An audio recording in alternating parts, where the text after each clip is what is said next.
Good morning, readers. It's good to talk to you again this Friday. We've had a big thunderstorm this morning, but everything has quieted down, and it looks like maybe the rain is done for the day. We'll have some cooler weather, which I'll appreciate. It's been high temperatures here lately. Anyway, today, as you can see from this lady here, is a day is your chance to download Santa Shortbread and some other books for free. You can see she's really excited to be reading some new books today. So if you haven't had a chance to pick up Santa Shortbread yet, then today is the day.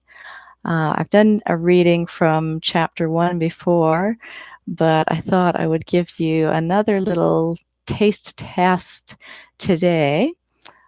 So this is from a little bit later in the book. We're into chapter 4 in this particular excerpt.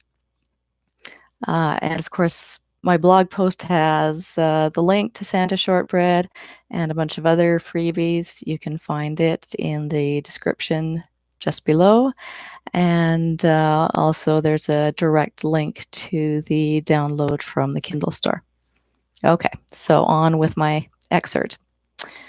The next morning, Willie walked into the kitchen of Erin's house and looked around at the flour and cookies covering every horizontal surface.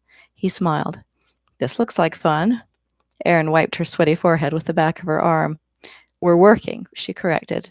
Then she gave a shrug. But yeah, it is fun. You've got a little smudge, Willie told Vic, indicating her chin. Vic put her hands on her hips. I've got a little smudge, she repeated. This from the guy so stained you'd have to remove the first 3 layers of skin to find any pink? Willie's mining and processing work always left him looking grubby, even though he was good about washing. Whatever methods he used in processing his own minerals left his skin stained dark, which probably contributed to the Bald Eagle Falls opinion that he was the equivalent of a homeless bum, when it was actually a testament of his dedication to his work. Willie looked at his hands as if he'd never noticed this fact and grinned proudly. So, which samples are ready for testing? He asked, looking around at the various batches of cookies. We're experimenting with the colors, Erin said. They all taste the same. I think somebody'd better test them anyway, just to be sure, he grinned. You'd better save room for supper, Vic warned. Why? What are you making? Willie feigned innocence. You're in charge of supper tonight, and it better be more than just canned soup. What's wrong with canned soup? Nothing, if you're making lunch for your 10-year-old. When you're making dinner for your girlfriend, something more sophisticated is expected. Then I'm going to need enough energy. Those are the freebies. Everything else is necessary for our scientific endeavors. Willie strode over and grabbed a couple of green cookies before Erin could change her mind. He took a small bite of each and nodded his head. Definitely edible. They'd better be more than edible, Erin told him.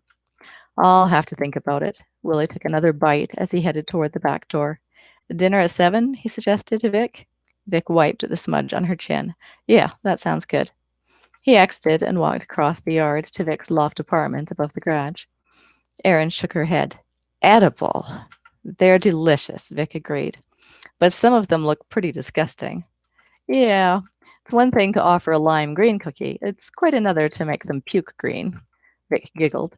They continued to work, making careful notes of the amounts of coloring in each small batch of dough to come up with just the right color in the finished cookies. All right, so obviously this isn't a scene where they find the body, but if you keep reading, then you'll get into the mystery. So I will sign off for this week. Hope you pick up a bunch of good new reads this weekend, and have a good one. Talk to you later. Bye-bye.